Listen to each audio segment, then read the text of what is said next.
Between dystopia and discovery. Aldous Leonard Huxley and Julian Sorrel Huxley were born into a family whose name had already achieved considerable renown in the sphere of science and letters. Their grandfather, Thomas Henry Huxley, was a famous biologist who rose to prominence in the Victorian era as Darwin's bulldog, defending Charles Darwin's theory of evolution with fervour and intellectual skill. Their father, Leonard Huxley, was a writer and schoolmaster. Their mother, Julia Arnold Huxley, was from the well-known Arnold family of intellectuals and educators. From this lineage, both Aldous and Julian inherited a legacy of curiosity, academic inclination, and a willingness to explore the frontiers of human knowledge.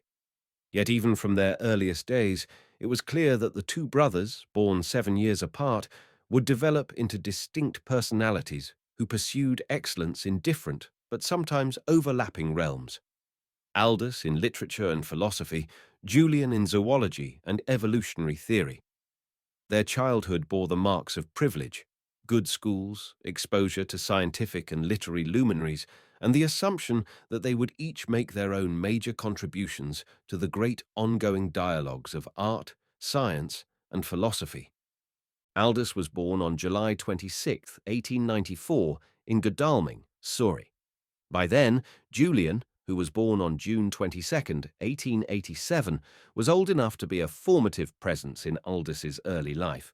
Julian was inquisitive and bright, driven by a fascination for the natural world and a strong sense of intellectual rigor that was likely fostered by their grandfather's legacy. Aldous, the younger child, had his own charms, quiet, observant, and developing early a love for words and ideas that was stoked by the books that surrounded him. The two of them, along with their other siblings, particularly their younger brother Andrew Fielding Huxley, who would later become a Nobel Prize-winning physiologist, were raised in a household that prized education. Yet the tenor of that education was never stifling or didactic. Their father and mother encouraged exploration. While stories have occasionally cast Victorian and Edwardian childhoods in a rigid light, the Huxley household managed to blend structure with freedom. The children were allowed to roam in the garden, to read widely, and to engage in unstructured, imaginative play that fostered creativity. From a very early age, Julian demonstrated a keen fascination for nature, spending hours observing insects, birds, and small creatures. He would methodically record what he saw, a habit that presaged his later scientific career. Aldous, meanwhile, was described by family friends as quietly brilliant, devouring whatever written material he could find. He would sometimes join Julian in the garden, but Aldous was more likely to be found poring over a book or writing short stories and poems in his notebooks. There was a sense, even early on, that these two Huxleys would make their marks in different ways. Julian's methodical mind veered toward the empirical. Aldous's mind embraced a broader, more philosophical curiosity, one that extended into the spiritual, mystical, and imaginative. Their mother, Julia, who had been educated in the Arnold tradition. Thomas Arnold of Rugby School was a famed headmaster, and Julia was part of that extended family, took a particular interest in Aldous's early education. She became, in effect, his first teacher. Unfortunately, her death in 1908, when Aldous was just 14, cast a pall of grief over the household and was an event that would mark both Aldous and Julian profoundly. The sudden loss of a beloved mother tested the emotional resilience of the family.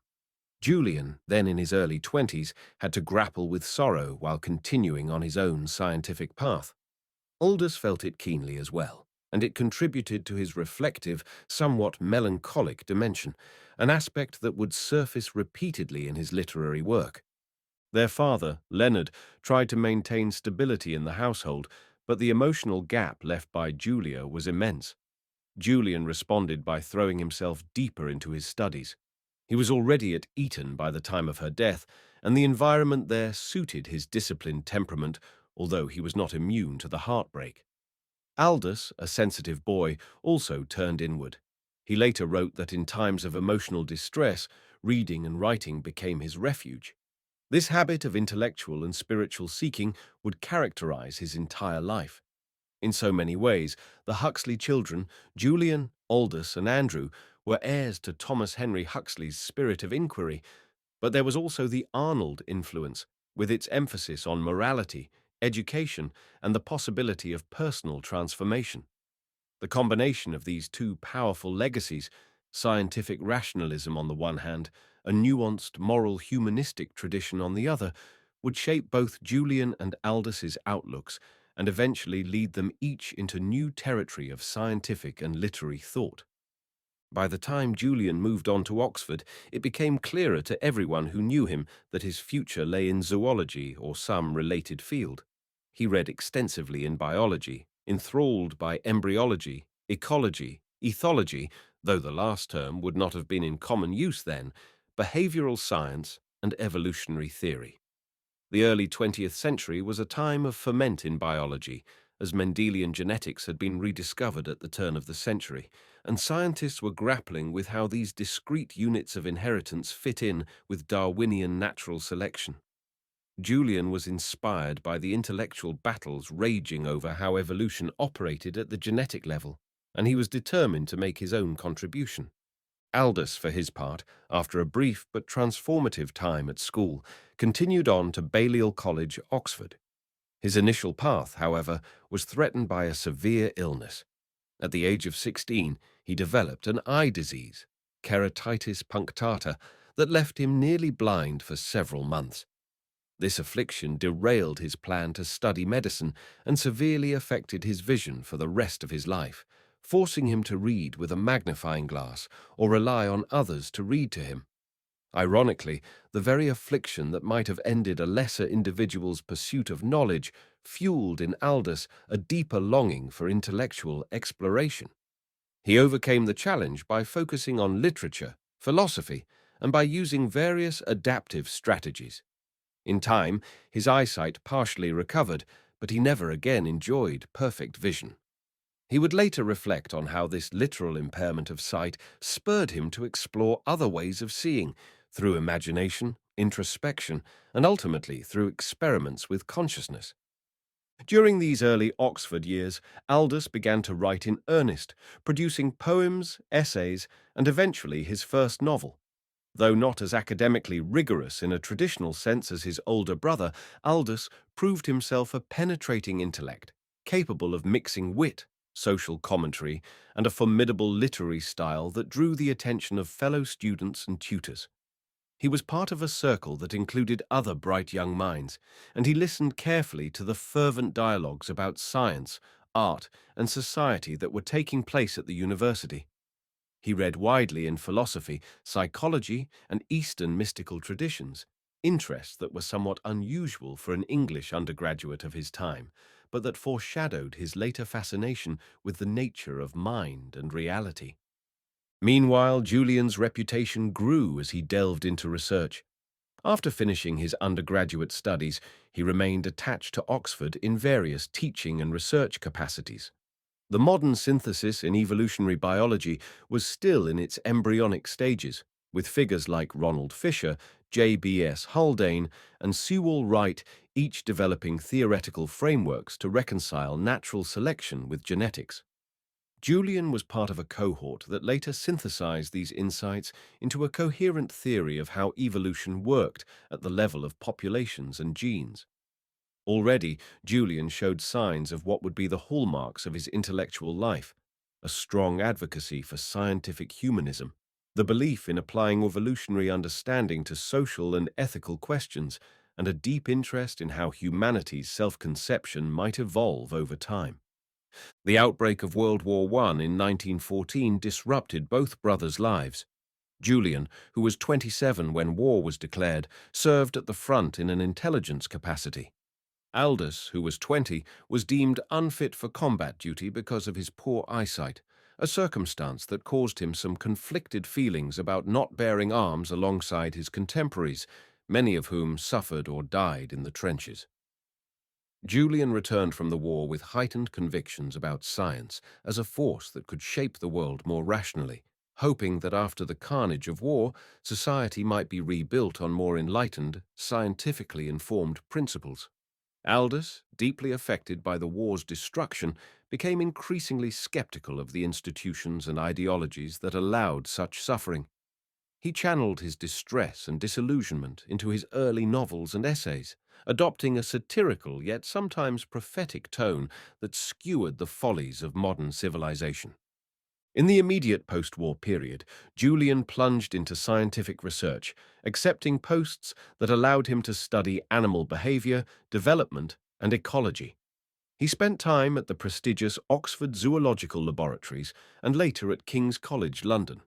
He displayed a gift for popularizing science, writing articles and essays that made complex biological ideas accessible to a general audience. This knack for engaging the public would eventually culminate in his role as the first Director General of UNESCO after the Second World War, where his mission was to use education and science to foster international cooperation. Aldous, on the other hand, found himself increasingly involved in literary circles that included figures like D.H. Lawrence, Bertrand Russell, and others who were critiquing modern society from multiple angles. Although he initially published poetry, it was his novel Chrome Yellow, published in 1921, that established him as a notable presence on the British literary scene. The novel was a satirical portrayal of upper-class intellectual life, gently mocking the pretensions and aimlessness of a post-war generation.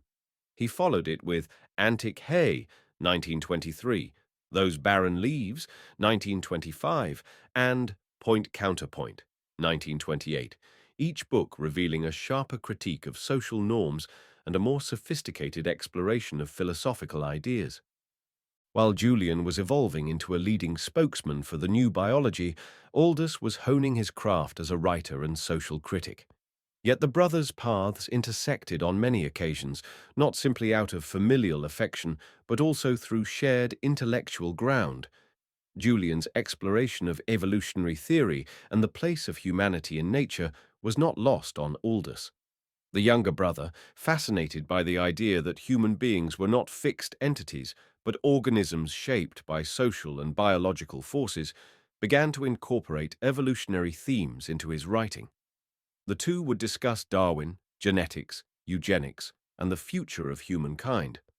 Though Aldous did not share Julian's precise scientific interest, he was intrigued by the moral and philosophical implications of a world where the old certainties of religion and tradition were being eroded by scientific discovery.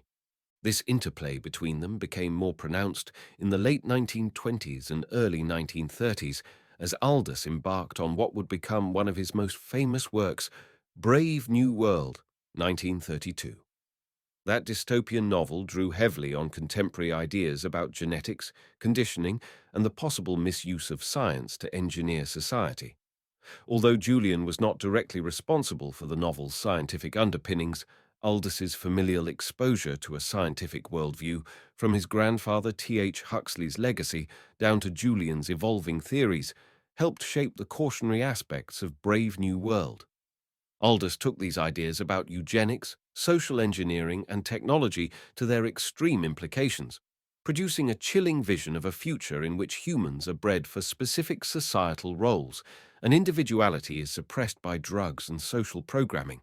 The book's success and notoriety cemented Aldous's status as one of the era's leading literary figures, and it served as a popular critique of the blind faith in science's capacity to solve all human problems. Meanwhile, Julian continued to flourish. He was appointed to a variety of academic and public roles. As a rising figure in biology, he worked at the Zoological Society of London, and later he became deeply involved in the early days of the Society for the Study of Evolution. His own research and reflections led him to become a key architect of what would later be termed the modern evolutionary synthesis. Alongside other evolutionary biologists, Julian helped consolidate the idea that natural selection, acting on genetic variation within populations, could account for the vast array of life on Earth. This was a critical moment in biology, as Darwinian theory, which had been hotly debated in the Victorian era, was finally receiving empirical and mathematical underpinnings that made it more robust and widely accepted. Additionally, Julian's interests extended beyond pure biology. He was interested in issues of eugenics, which were not as unambiguously repudiated in his day as they are now. Like many progressive thinkers of the early 20th century, Julian initially saw eugenics as a potential means to improve the human condition by encouraging the best traits and discouraging the worst. However, his views evolved, and he later focused more on education, social environment, and the moral obligations of science rather than on simplistic genetic determinism. He also became a proponent of what he called evolutionary humanism, arguing that science did not negate moral values, but rather provided a framework within which humanity could take control of its own destiny. This concept implied that understanding our evolutionary origins could guide us in forging better futures, shaping societies according to rational and empathic principles. During the 1930s, the brothers' personal lives underwent significant changes. Aldous, married to Maria Nis since 1919, found himself restless in England, longing for new horizons, both literal and intellectual. The political instability in Europe and the looming threat of another world conflict contributed to his decision to move to the United States in 1937. Before emigrating, Aldous had started to explore philosophical mysticism. He had read widely in Vedanta, the spiritual teachings of India, and was increasingly critical of purely materialistic explanations of life. In California, he found a milieu of spiritual seekers and intellectuals intrigued by blending Eastern and Western philosophies. He became friends with Christopher Isherwood, Gerald Hurd, and other figures who were part of the Los Angeles literary and spiritual scene. It was in this environment that Aldous's interests in meditation, consciousness, and the potential of the human mind to transcend ordinary limitations truly blossomed. Julian, during the same period, was preoccupied with professional and institutional commitments in Europe. The rise of fascism and the approach of the Second World War forced him to reflect on how scientific knowledge could be marshaled to protect civilizations from barbarism. He was increasingly seen as a public intellectual, writing articles and books that urged people to embrace rational thought and to stand against ideological extremism. He married Marie Juliette Bayot in 1919, the same year Aldous married Maria, and together they navigated the tumultuous 1930s, moving across academic posts while he continued his research and public advocacy. Julian's name was now well established among the scientific community, and he proved instrumental in establishing the credibility and reach of evolutionary biology in Britain and beyond. When war broke out in 1939, Julian was again involved in various wartime efforts, though now less in the capacity of a frontline soldier and more in the administrative and advisory roles befitting a respected scientist. Aldous, safely in the United States, watched with horror as Europe descended into conflict once more.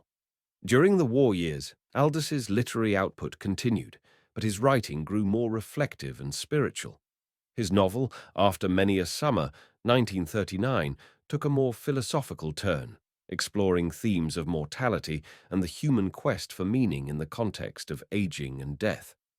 As the war concluded, Aldous's interest in consciousness and what he saw as the next frontier for human exploration, inner space, became increasingly pronounced.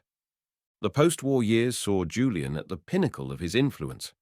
In 1946, UNESCO, the United Nations Educational, Scientific and Cultural Organization, was established with the lofty ideal of promoting peace through international cooperation in education, science, and culture. Julian was appointed its first Director General. He took on the role with characteristic ambition, seeking to spread what he considered the best aspects of scientific humanism on a global scale. His tenure, from 1946 to 1948, was marked by energetic attempts to shape UNESCO's mission, to encourage literacy, to promote scientific understanding, and to foster a spirit of unity among nations that had just emerged from a devastating global conflict. It was during this period that Julian authored and spoke about his vision for a world guided by scientific rationality and empathy, a vision he believed was essential to prevent the re-emergence of war and totalitarian ideologies. Not all agreed with his views, and he encountered political obstacles and criticism, but he remained steadfast in his belief that an evolutionary perspective on humanity could galvanize people toward greater cooperation. Meanwhile, in California, Aldous was living a very different life. He became increasingly involved in explorations of the mind, having befriended scholars and psychologists interested in the nascent field of consciousness studies. This fascination was eventually catalyzed by an encounter with psychedelic substances. In the early 1950s, Aldous came into contact with Humphrey Osmond, a British psychiatrist researching the effects of mescaline and LSD. Aldous volunteered to take mescaline under supervised conditions, an experience that led to the writing of The Doors of Perception, 1954.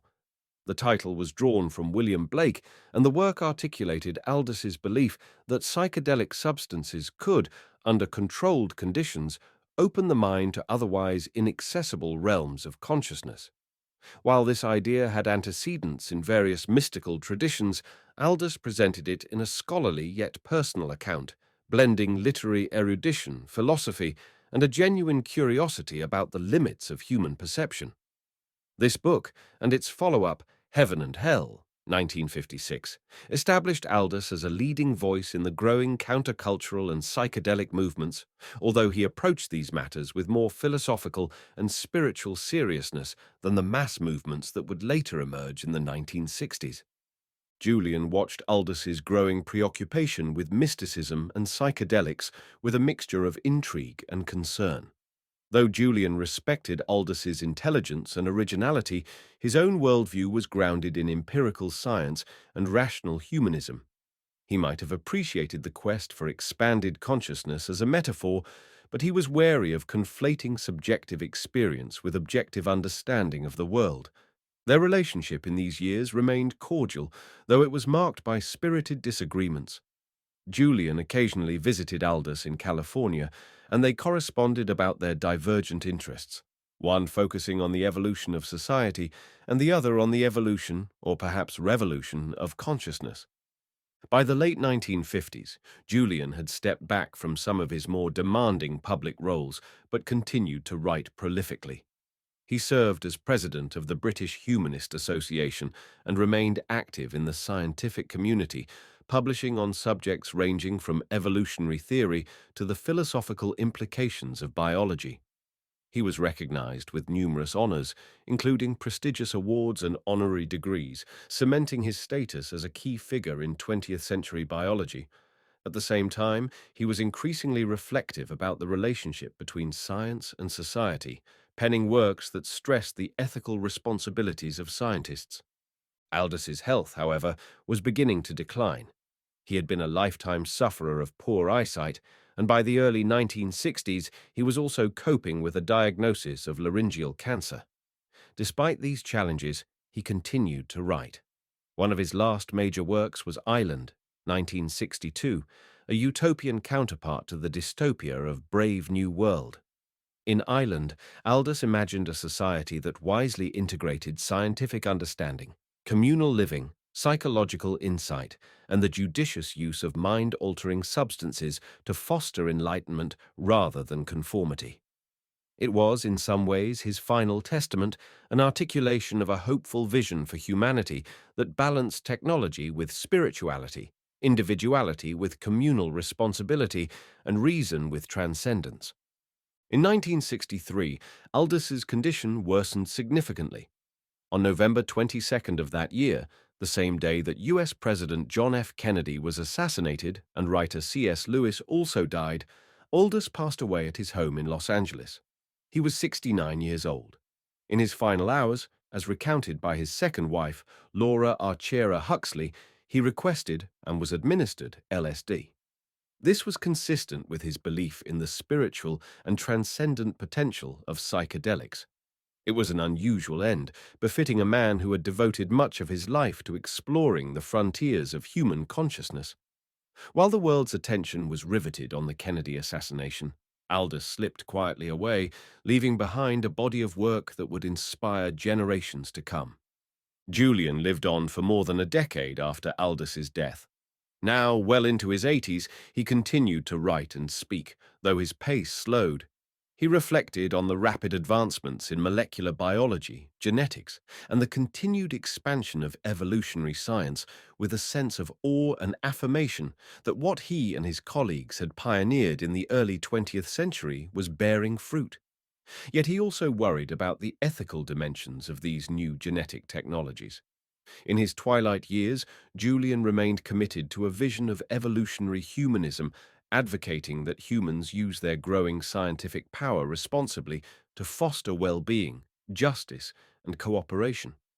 On February 14th, 1975, Julian died in London at the age of 87, leaving behind a legacy of scholarship, institutional leadership, and a firm belief that science could be a force for good when guided by ethical considerations. Thus, the two Huxley brothers, born 7 years apart, each carved out a space that left an indelible mark on 20th century thought. Julian, the scientist, helped reshape our understanding of evolution, bridging Darwin's 19th century insights with 20th century genetics to form a comprehensive model of how life changes over time. He worked tirelessly to elevate science's role in shaping societies and to encourage a global perspective that might transcend nationalism and prejudice. Aldous, the writer and philosopher, interrogated the human condition from many angles: satirical, dystopian, utopian, mystical, always seeking to understand the interplay between society, technology, and the deeper realities of consciousness. In so doing, he warned of the perils of dehumanizing scientific progress, but also championed its potential to enrich and expand our experiences if accompanied by wisdom and compassion. Their lives were bookended by the legacy of their grandfather, Thomas Henry Huxley, whose championing of Darwin's theory of evolution had paved the way for new modes of thinking about humanity's place in the cosmos. The tensions they inherited between faith and reason, tradition and innovation, authority and individual exploration, were tensions they each grappled with in their own style. Julian found solace and inspiration in the empirical method, in data-driven inquiry that could elevate society by applying knowledge in rational ways. Aldous turned to the mind, introspection, and the possibilities of transcendence, both spiritual and pharmacological, as an avenue toward human improvement or at least deeper self-awareness. They also shared a deep sense of responsibility, though it manifested differently. Julian's sense of responsibility was collective. He believed in guiding humanity toward a more enlightened future through evolutionary understanding, education, and international collaboration. Aldous's responsibility was more individual and existential. He believed that each person had to awaken to the deeper possibilities of mind and spirit to avoid becoming enslaved by technology, consumerism, or political manipulation. Yet beneath these differing emphases lay a common moral thread: the belief that human beings have the capacity to evolve, biologically, culturally, spiritually, and that the choices we make matter profoundly for the future of our species. In reflecting on their accomplishments, one must note how profoundly they influenced the cultural and intellectual landscape of the 20th century. Julian's contributions to the modern synthesis in evolutionary biology, his leadership roles in scientific institutions, and his public advocacy for humanism provided a blueprint for scientists who wished not only to study nature, but also to guide society.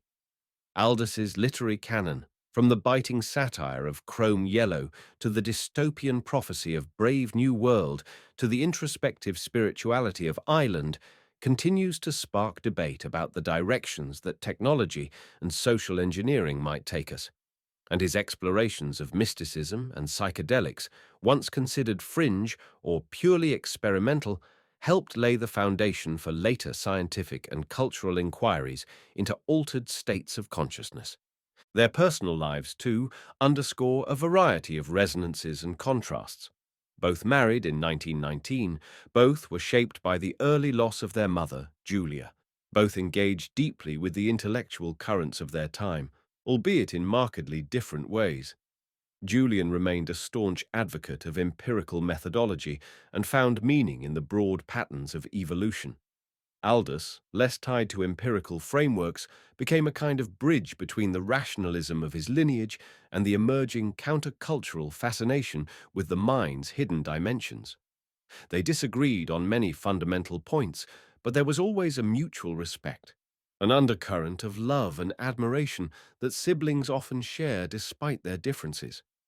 It is instructive to consider how each brother viewed technology. Julian saw technology largely as an outgrowth of the scientific enterprise, a tool that could be harnessed for the betterment of society, provided it was coupled with informed ethical considerations. Aldous, ever the skeptic of unexamined progress, warned that technology could become a means of control and dehumanization unless societies fostered critical thinking, moral wisdom, and individual spiritual growth.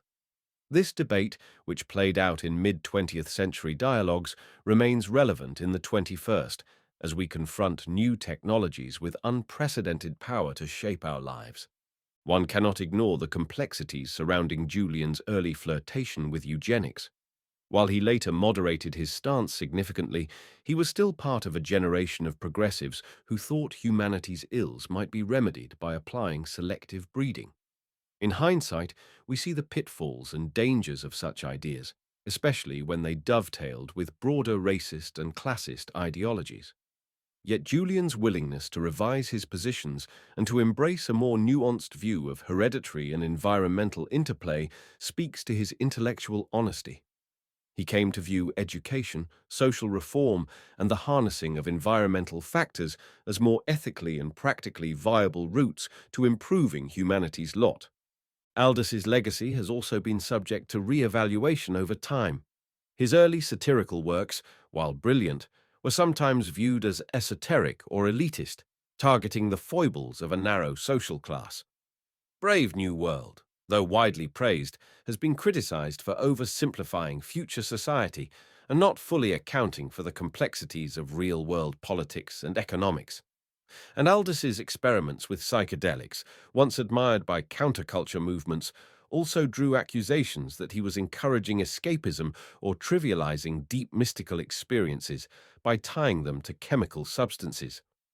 Nonetheless, the later rediscovery of psychedelics in therapeutic and scientific contexts has in many ways vindicated his intuition that these substances might have serious applications in understanding the mind and potentially treating mental health conditions. Given these complexities, the unifying thread between the brothers stands out all the more: an unshakable belief in the power of knowledge, be it scientific, literary, psychological, or spiritual, to transform individuals and societies. Both viewed ignorance as a grave danger, albeit in different senses. For Julian, ignorance of scientific facts and principles could lead to poor governance, superstition, and ultimately conflict. For Aldous, ignorance of one's own inner potential and the higher dimensions of consciousness could lead to a shallow, manipulated existence, vulnerable to tyranny and existential despair. In their own ways, each brother fought to awaken humanity to broader horizons. The final chapters of their lives underscore this difference in orientation and the ultimate unity of purpose. Aldous, faced with terminal illness, chose to meet death in a state he believed transcended ordinary consciousness, calling for LSD on his deathbed. It was a gesture consistent with his lifelong quest to see more, to go beyond the veils of conditioning and limited perception. Julian, who survived into the era when molecular genetics was making strides that even he had not anticipated, remained steadfast in his conviction that biology offered not just insights into life's mechanisms, but also a framework for ethical reflection and social improvement. His passing in 1975 closed the door on a remarkable epoch in which the name Huxley once again stood at the crossroads of science, literature, and philosophy, just as it had in the time of their grandfather, T.H. Huxley. Much has been written about them separately, Julian as a renowned biologist and Aldous as a celebrated author, but their story is richer when considered together. They were, in many respects, two halves of a single familial legacy that probed the boundaries of human understanding. Julian was the public intellectual of science, laying down theoretical and institutional structures that guided mid-century biology and policy. Aldous was the literary visionary, pushing the boundaries of narrative form, philosophical inquiry, and personal experimentation with consciousness. The synergy of their interactions, a synergy that included debate, shared curiosity, and familial affection, contributed to the remarkable scope of the Huxley influence on modern thought.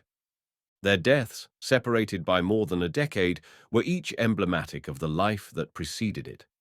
Aldous' quiet exit from a world distracted by seismic political events represented a final personal experiment with the unknown. Julian's peaceful passing in London was that of a grand old scientist who had seen his field progress from rudimentary genetics to the beginnings of molecular biology. Each left behind a legacy that resonates in different communities. Julian is venerated among biologists and historians of science for his role in the modern synthesis and for his tireless promotion of science education. Aldous is revered by literary scholars and countercultural thinkers for his incisive social critiques and his deep explorations of mind and spirit. In the decades since their passing, their reputations have waxed and waned, as reputations inevitably do. Julian's early association with eugenics is a blemish that historians have examined critically, yet his genuine contributions to scientific understanding and global collaboration remain indisputable. Aldous' cultural stature often gets overshadowed by the more sensational aspects of his biography, the LSD experiments, the mysticism. But many find in his essays, letters, and lesser-known works a rigorous intellect grappling with the most profound questions of existence. Both remain subjects of scholarly inquiry, each representing different facets of the 20th century's grappling with the legacy of Darwin, the promise and perils of technology, the shifting grounds of spirituality, and the role of art and science in shaping human destiny. In the years that followed, new generations discovered Aldous through the renewed interest in psychedelic research that began in the late 20th and early 21st centuries. His arguments about the importance of setting, and the spiritual component of altered states are now echoed in clinical studies investigating the therapeutic potential of psychedelic substances for depression, anxiety, and PTSD. Julian's vision of evolutionary humanism found echoes in modern environmental movements and discussions about how humanity might guide its own evolution responsibly. Though the details of their visions have been revised or superseded by further developments, the essential spirit of inquiry and moral responsibility they championed continues to inspire. The fact that both brothers remain in conversation with contemporary discourses is a testament to how prescient and enduring their contributions were. To imagine a scene: Julian in his study, surrounded by papers on genetics, population biology, and UNESCO memos, while Aldous in his California living room discusses Eastern mysticism or the latest in neurochemistry with visiting scholars. Both men, in their own domains, carried forward a 19th century family legacy that insisted on the seriousness of ideas and the moral imperative of free inquiry. It is a rare family indeed that can produce two minds as influential and intellectually adventuresome as Julian and Aldous Huxley, not to mention their younger brother Andrew, who also distinguished himself by winning a Nobel Prize in physiology. The Huxley name thus became synonymous with a broad, probing, and humane exploration of the world, physical, mental, and spiritual. As a final reflection, one might note that the brothers, in confronting the challenges of their century, two world wars, the rise of totalitarian ideologies, the rapid advancement of science, the fracturing of traditional religious authority, both offered glimpses of a possible way forward. Julian, ever the optimist in the power of collective reason, built institutions and wrote tracts to guide humanity toward a peaceful and enlightened global community. Aldous, deeply cautious of any system that might homogenize or control, reminded us that the ultimate frontier is the human mind and spirit, and that the quality of civilization depends on the interior development of its people. Their combined visions, one might say their synergy, suggests that neither science nor spirituality alone can suffice. Rather, the integration of empirical knowledge with moral and philosophical depth is necessary for any genuine progress. And so we come to the end of both their stories, stories that originated in a Victorian household, reverberating with the achievements of their grandfather, that carried on through two massive global conflicts, and that branched out into literature, science, public policy, and mystical exploration. Julian passed away in 1975, full of years and honors, secure in the knowledge that evolutionary biology had taken root in the scientific mainstream. Aldous died in 1963, overshadowed in the immediate press by world events, but leaving behind a visionary literature that continues to spark debate and wonder. If each sought a truth that would illuminate the human condition, then each, in his own way, found aspects of it. Julian by tracing our biological heritage and possible evolutionary future, Aldous by turning inward toward the uncharted realms of consciousness and the quest for transcendence.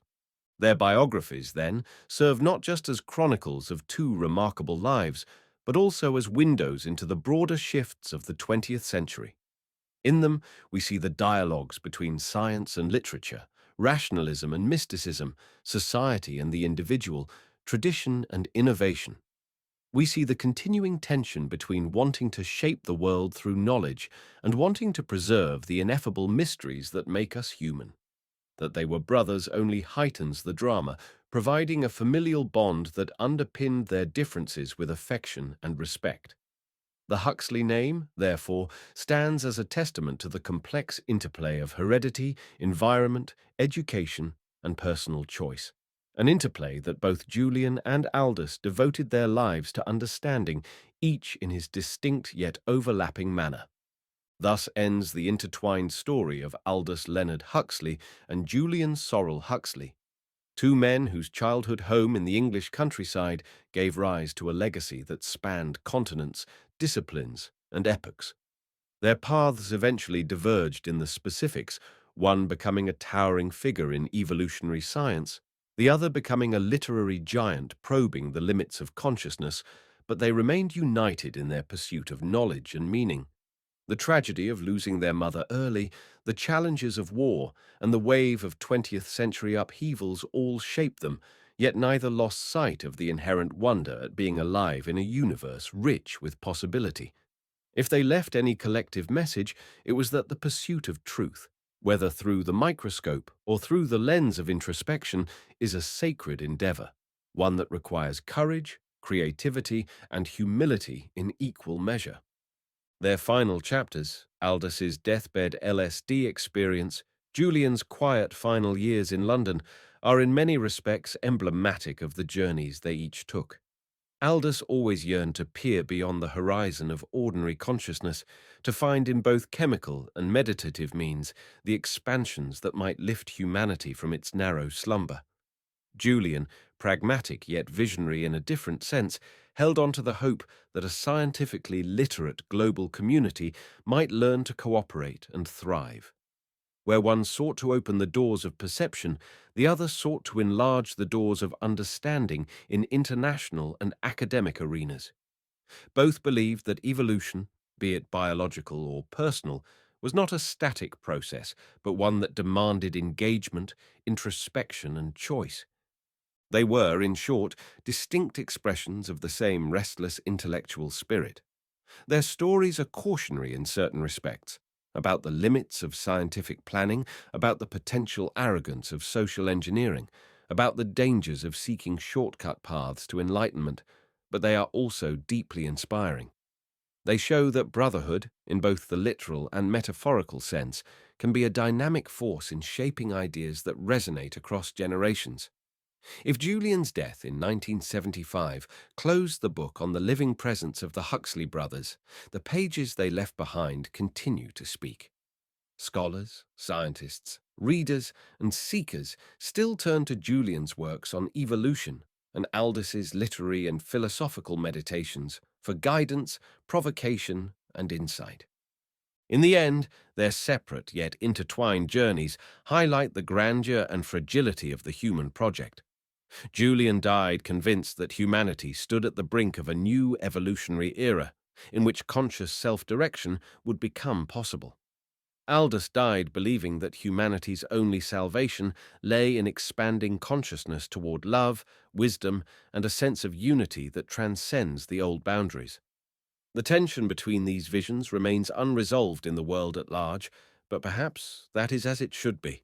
No single perspective can capture the entirety of our experience.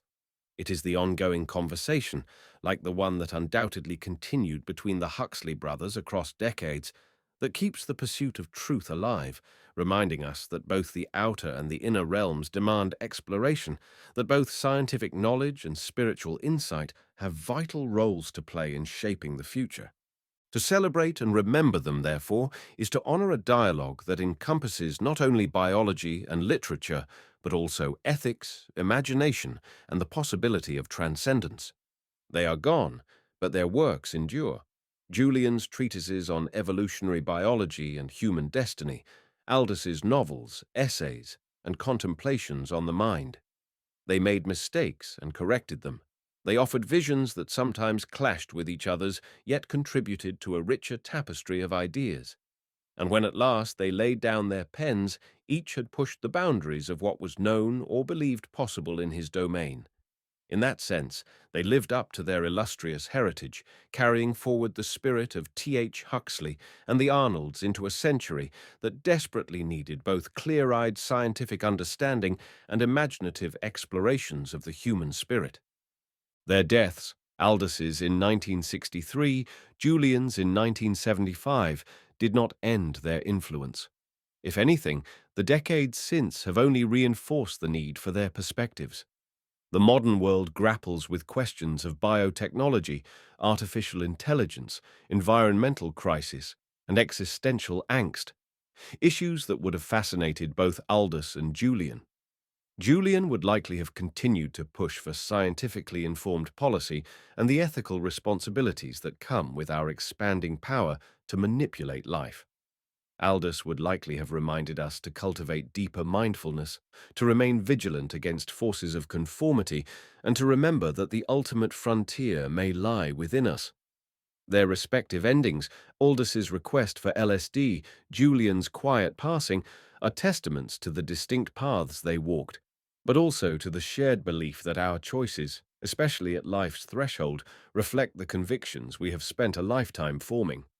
So they left this world, each in his own manner, but with the certainty that their labors were not in vain. Generations of readers continue to find in Brave New World a striking cautionary tale that grows more relevant as technology advances. Generations of scientists and educators continue to revere Julian's role in solidifying evolution's foundational theories and in founding and guiding institutions that endure. The brothers' memory remains a beacon for those who refuse to accept a narrow boundary between science and the humanities, between reason and wonder. If the Huxley name still resonates, it is because it invites us to consider that the human story is not yet written, that each age must discover anew the balance between the head and the heart, the intellect and the soul. In this sense, the legacy of Aldous and Julian Huxley remains alive. Their story, beginning in that Edwardian childhood home where they played in the garden and devoured books under the guidance of their scholarly parents, ending in two separate deaths that reflected two separate journeys, is less a closed chapter than an open invitation to reflection.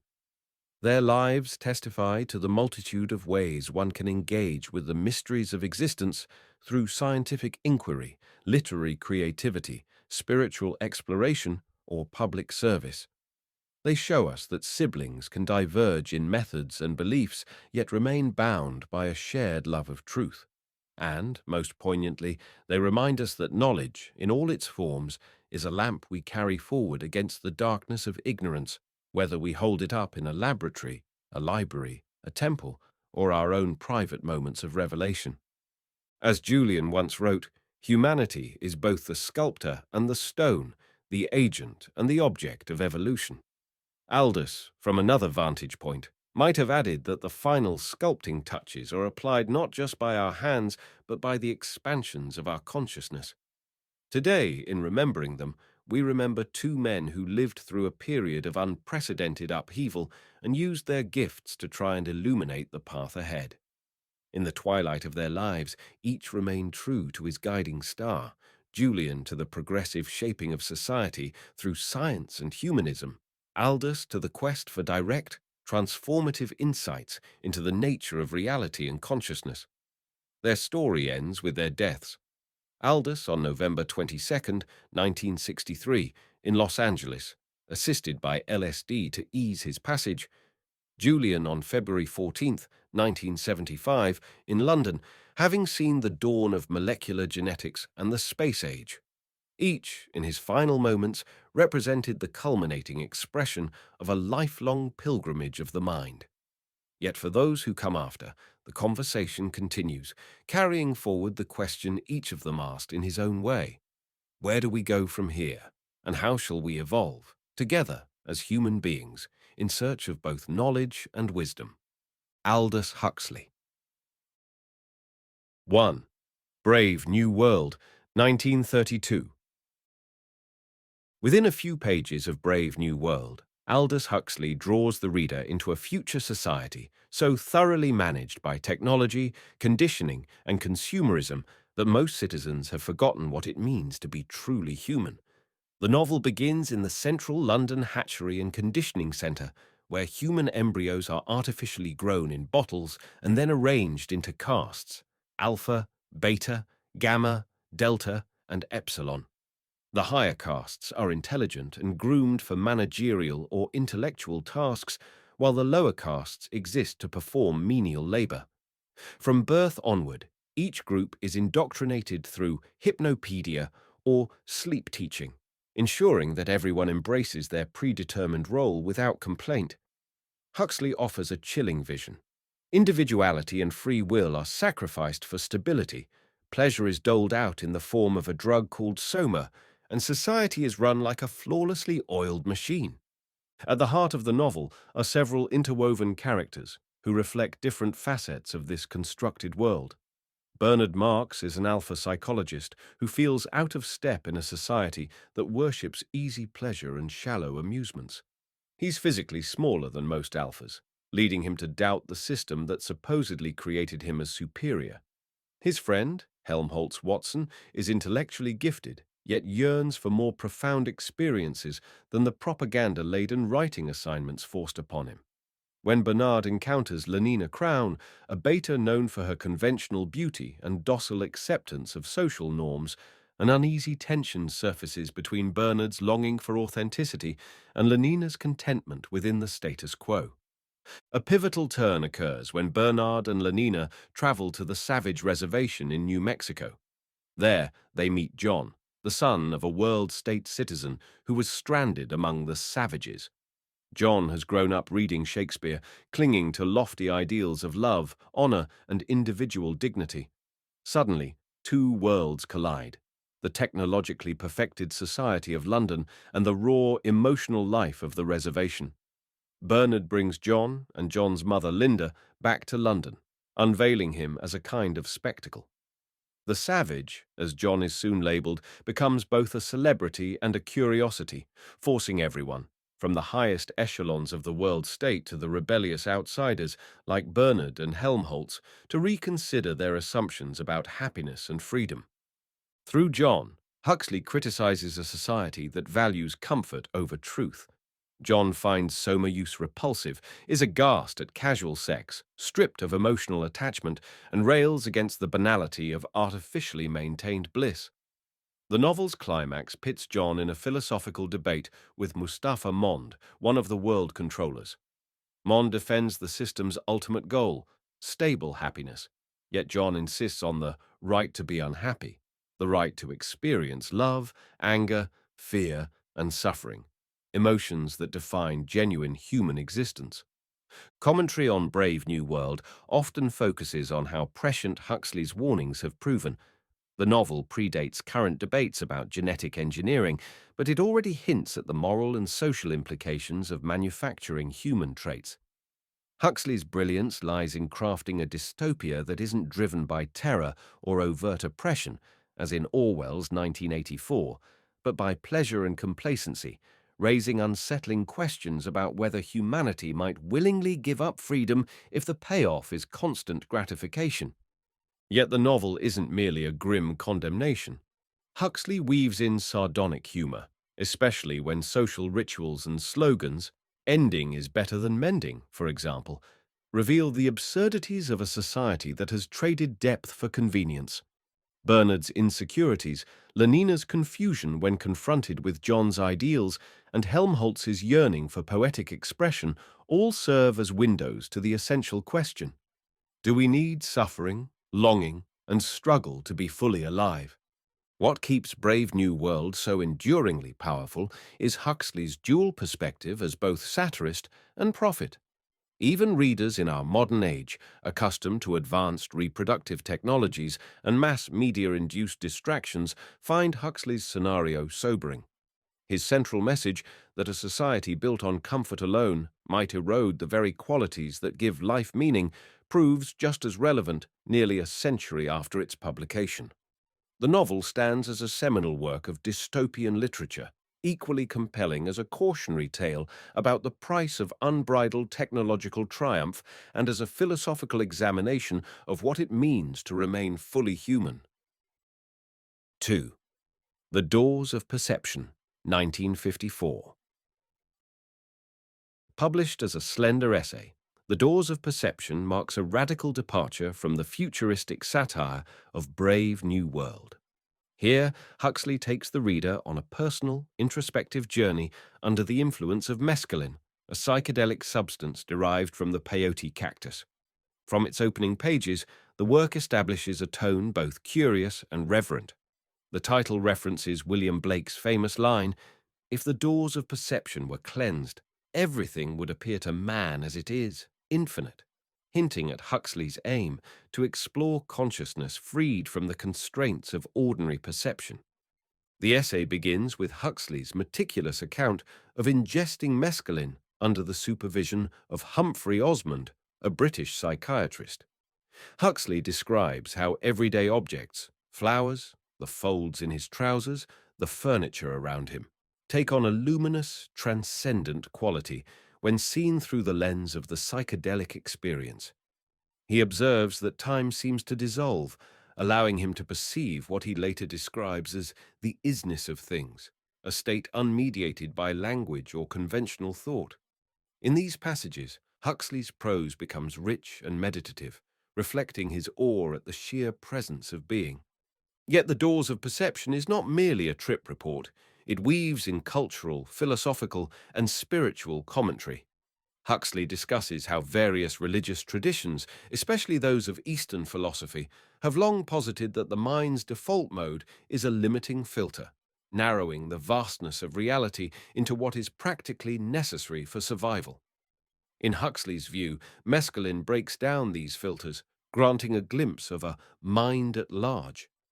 He draws analogies with mystical states described by Christian saints, Hindu yogis, and Zen practitioners, suggesting that these diverse spiritual experiences might share a common neurological basis that psychedelics can momentarily unlock. One of the essay's central themes is the tension between utilitarian consciousness, good for getting along in daily tasks, and a more expansive awareness that sees the miracle in all things. Huxley muses that if human beings walked around in a constant state of mescaline-like perception, they might find it impossible to hold a job or engage in practical affairs. He distinguishes between ordinary waking consciousness and the extraordinary mode opened by psychedelics, arguing that each has its role. The essay stands as both an invitation to explore consciousness and a caution against romanticizing altered states as the only path to truth. Critically, The Doors of Perception helped catalyze what would become the psychedelic revolution of the 1960s. Though Huxley's tone is scholarly and introspective, far from the unbridled hedonism that some later associated with psychedelic culture. The essay brought the notion of chemically induced transcendence into mainstream discussion. Huxley was careful, however, to situate mescaline use within a framework of aesthetic and spiritual inquiry. He saw it as a tool, not a toy, a way to momentarily escape the prison of habitual thought and glimpse a reality of boundless significance. From a contemporary standpoint, Huxley's work has taken on renewed relevance as modern psychiatry revisits psychedelics for potential therapeutic benefits. Huxley's reflections on how mescaline shaped his perception, especially his capacity for wonder and empathy, align well with recent studies on the potential of psychedelic substances to alleviate depression, anxiety, and other mental health challenges. Thus, The Doors of Perception proves not just a literary artifact, but a prescient piece of cultural commentary that laid groundwork for understanding how substances might expand or heal the human mind. Despite its brevity, the essay is dense with intellectual allusions and remains a vibrant testimony to Huxley's capacity for introspection. It is neither a blanket endorsement nor a strident condemnation of psychedelics, but rather a thoughtful meditation on the mind's hidden dimensions. Huxley's vision of perception, where the ordinary becomes extraordinary and the self is momentarily transcended, continues to resonate, reminding us that reality may be far richer than our default senses can ordinarily grasp. 3. Island, 1962. Often considered the utopian counterpoint to Brave New World, Island presents a drastically different future, an idyllic community on the fictional island of Pala, where rational science harmonizes with spiritual insight, and well-balanced citizens live in relative peace. The novel opens with the protagonist, a journalist named Will Farnaby, shipwrecked on Pala. The crash is partly orchestrated by Farnaby himself, who has ulterior motives to help an oil magnate gain access to Pala's untouched resources. Yet what he discovers there unravels his plan and transforms him. Huxley structures much of the narrative around Farnaby's encounters with Pala's inhabitants. He meets educators, doctors, spiritual leaders, and ordinary citizens, each embodying aspects of the island's enlightened approach to living. Rather than imposing a harsh authoritarian system, Pala has a culture built on mindfulness, scientific inquiry, cooperative parenting, and the use of a psychedelic substance known as moksha medicine in controlled, ceremonial contexts. The islanders believe in integrating the best of Eastern wisdom traditions, particularly various forms of Buddhism, with Western science and technology, forging a balanced, compassionate society. One of the most striking features of Pala is its attitude toward child rearing. Children are raised collectively, often spending time in multiple households to ensure varied influences and stronger communal bonds. Families share responsibilities, and the concept of my child, your child, is de-emphasized in favor of our children. Huxley suggests that such collective caring results in healthier emotional development, minimizing the neurotic behaviors that plague so much of Western society. A parallel emphasis is placed on conscious awareness, here and now living. Birds stationed throughout the island literally chant reminders like, "Attention," and "Here and now, boys," to prompt people into mindfulness. Pala's approach to sex and relationships is similarly open-minded, encouraging responsible intimacy without the crippling guilt or repression seen elsewhere. On the spiritual side, the Palanese regard a carefully administered psychedelic ritual as a path to self-knowledge and transcendence, an echo of Huxley's own explorations in The Doors of Perception. Yet Island is not a simplistic utopia. Huxley introduces external threats. The Raja's ambitious son, Murugan, who yearns to open Pala to militaristic neighbors and exploit its oil reserves. Farnaby, initially complicit in these plans, becomes torn when he begins to appreciate the profound beauty and sanity of Pala's culture. The novel's tension hinges on whether Pala, with all its enlightened practices, can withstand the onslaught of modern global politics, greed, and power. Huxley imbues the final pages with a haunting sense of tragedy, suggesting that even a near-perfect society may be powerless against the might of militarism and corporate profit. On one level, Island is a philosophical treatise disguised as a novel. Much of the text involves characters explaining the island's social, educational, and spiritual systems. Critics who love Island find in these dialogues a treasure trove of visionary ideas about community, medicine, ecology, and personal development. Others argue that the book is overly didactic, with characters functioning more as mouthpieces for Huxley's idealism than fully realized individuals. Regardless, the novel's power lies in its contrast to the dystopian gloom of Brave New World. Where the earlier novel showed how technology might enslave us, Island proposes that it might also liberate us, if guided by wisdom, self-awareness, and compassion. In commentary, Island often reads like Huxley's final manifesto, published only a year before his death in 1963. Having journeyed through satire, dystopia, and mysticism, Huxley seems intent on offering a blueprint for a more harmonious society. The book's tone mixes urgency and hope, urgency because of the looming political threat to Pala, and hope because of the remarkable culture that thrives on the island. Huxley's faith in the possibility of collective enlightenment, achieved by combining the best of East and West, comes through as both earnest and deeply imaginative. Today, readers might find Island relevant in debates about sustainability, alternative education, mindfulness practice, and even the responsible use of psychoactive substances. In a world increasingly aware of environmental degradation, Pala's balanced relationship with nature stands as a model of ecological harmony. Huxley's portrayal of communal parenting, open dialogue about sexuality, and conscious living all challenge the status quo even decades after the novel's publication. The conclusion, in which Pala faces imminent invasion, underscores Huxley's sobering realization that even the most enlightened community cannot remain an isolated utopia forever. Perhaps that is the novel's deeper theme, the necessity of spreading wisdom broadly rather than confining it to remote enclaves. If Brave New World cautioned about the dangers of technological tyranny, Island offers a luminous alternative that is as fragile as it is inspiring. In the end, Island stands as Aldous Huxley's parting vision of human potential, the last, best effort of a man who believed that consciousness, compassion, and cultural ingenuity might yet save us from ourselves. Julian Huxley. 1.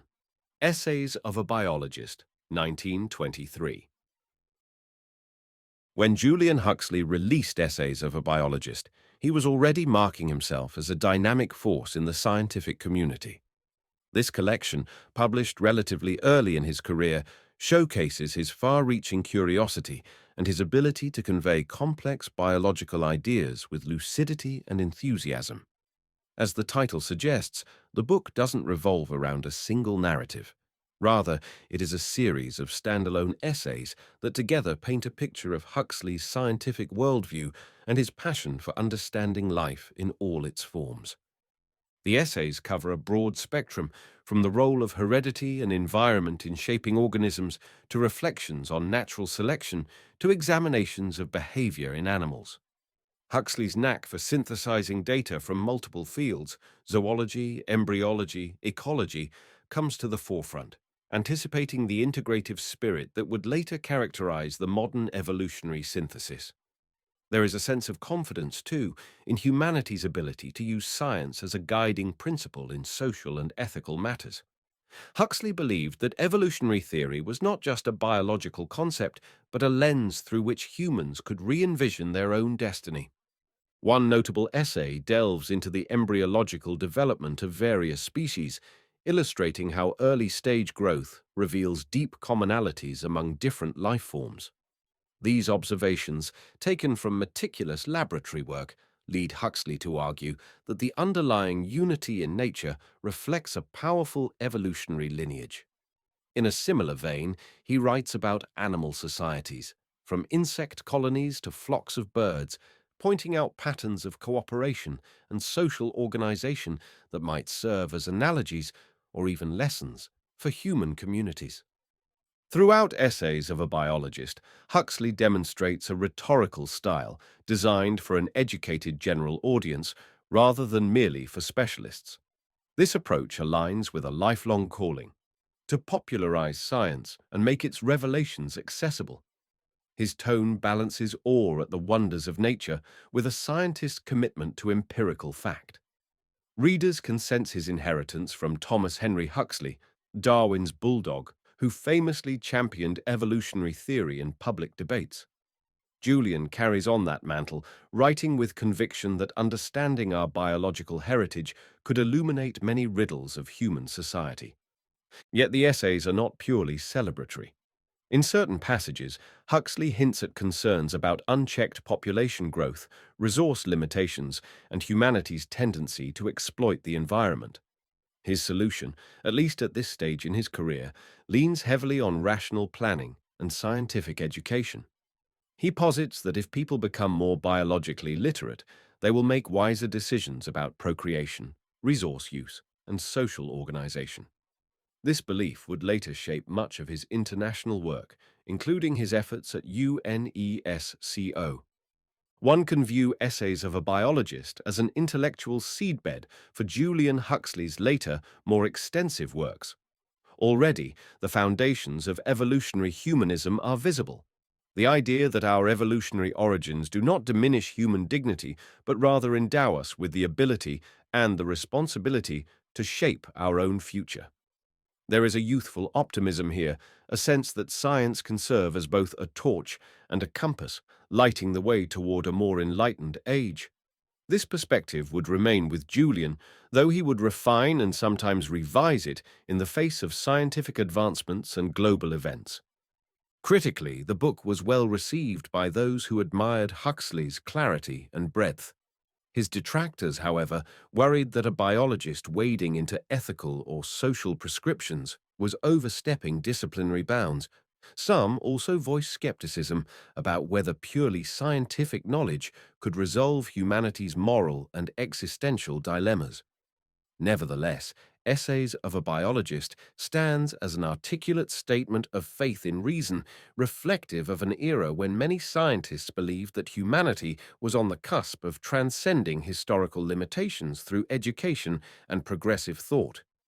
Today, reading these essays can feel like stepping back into a world where the potential of biology was just being recognized as a key to understanding life's tapestry.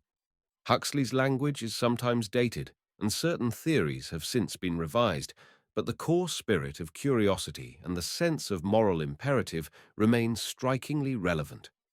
As climate change and biodiversity loss loom large in our century, Huxley's early calls for mindful stewardship of the planet echo with renewed urgency. If Essays of a Biologist lacks the structural cohesion of a single treatise, it compensates by offering the lively mind of a young scientist eager to share the splendor and importance of evolutionary biology with a wide readership. 2. Religion Without Revelation, 1927. In Religion Without Revelation, Julian Huxley pivots from the realms of strict biology to the broader questions of meaning, morality, and spirituality. From the outset, Huxley makes his thesis clear.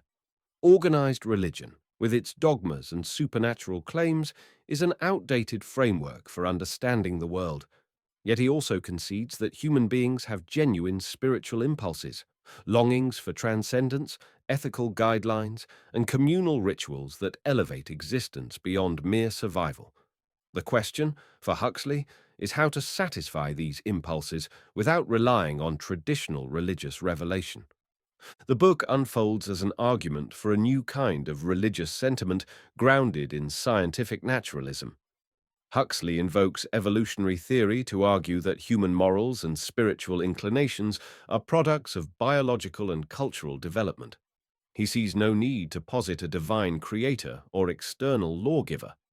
Instead, human beings, as conscious products of evolution, have the capacity to shape ethical norms based on empathy, reason, and evidence of what fosters well-being. This stance aligns him with the broader humanist movement, which sought to replace supernatural explanations with rational, human-centered ethics. Huxley's writing here is at once scientific and philosophical. He draws parallels between early tribal religions, which often anthropomorphize natural forces, and modern religious institutions that cling to literal interpretations of sacred texts. Both, he contends, reflect humanity's quest to make sense of existence in ways that once offered coherence but may now conflict with empirical knowledge. Huxley argues that as our understanding of nature advances, so too should our religious or quasi-religious expressions. Clinging to archaic doctrines, he warns, risks either intellectual stagnation or moral hypocrisy.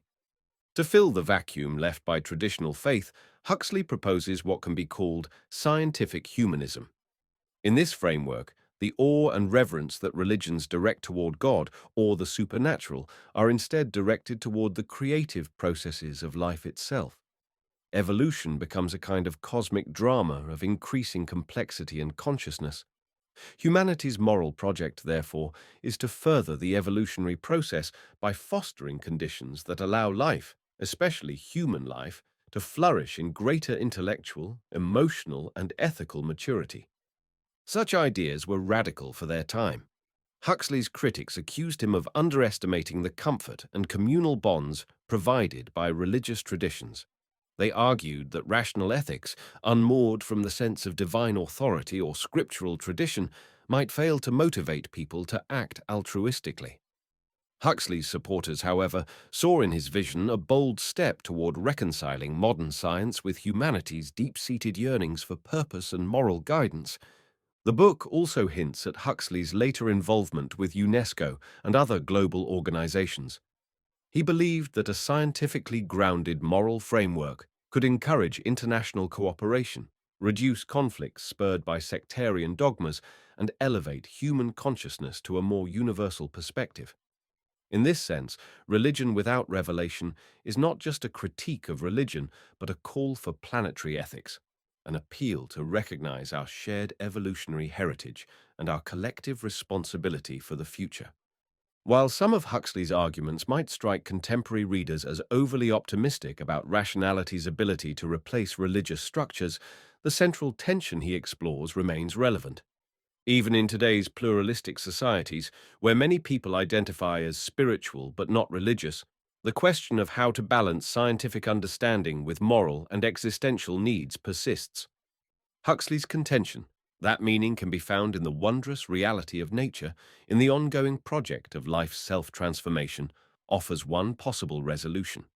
In sum, religion without revelation stands as a cornerstone of Julian Huxley's legacy as a thinker who refused to confine himself to laboratory walls. Whether one accepts or rejects his humanist outlook, the book is an important historical artifact in the conversation about science, morality, and spirituality. Huxley dares to imagine a civilization that replaces supernatural revelation with an ever-evolving dedication to truth, compassion, and the collective advancement of life. If that vision remains only partially realized, it still serves as a beacon for those who see scientific knowledge not as the enemy of meaning, but as a path toward a more expansive, human-centered vision of the sacred. 3. Evolution. The Modern Synthesis. 1942. Of all Julian Huxley's contributions, evolution. The modern synthesis is perhaps the most significant in purely scientific terms. Published in 1942, this work arrived at a moment when biology was in the midst of reconciling Charles Darwin's theory of natural selection with the then recently rediscovered principles of Mendelian genetics. Darwin had revolutionized biology in the 19th century, but the mechanisms of inheritance remained mysterious until Gregor Mendel's experiments on pea plants were brought to light in the early 20th century. For a few decades, there was tension between Darwinian gradualism and Mendelian genetics, with some scientists believing these were incompatible strands of thought. Huxley's evolution. The modern synthesis helped forge a reconciliation. Building on the work of such figures as Ronald Fisher, J.B.S. Haldane, Sewall Wright, and Theodosius Dobzhansky, Huxley presented a comprehensive view of how mutations, gene flow, genetic drift, and, crucially, natural selection worked together at the level of populations to drive evolutionary change. Although he was not primarily a mathematician, unlike Fisher or Haldane, Huxley excelled at synthesizing ideas and explaining them in clear, overarching narratives.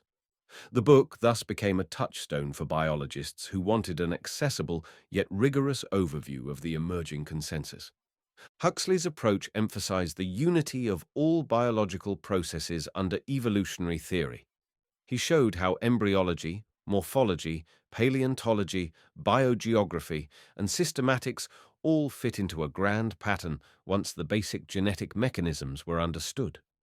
This integrative perspective was emblematic of the new wave in biology, which saw diverse lines of evidence converging on a refined version of Darwinism. Notably, Huxley pushed for the term modern synthesis, highlighting that this was not merely a repetition of Darwin's ideas, but a significant expansion underpinned by modern genetics and statistical reasoning.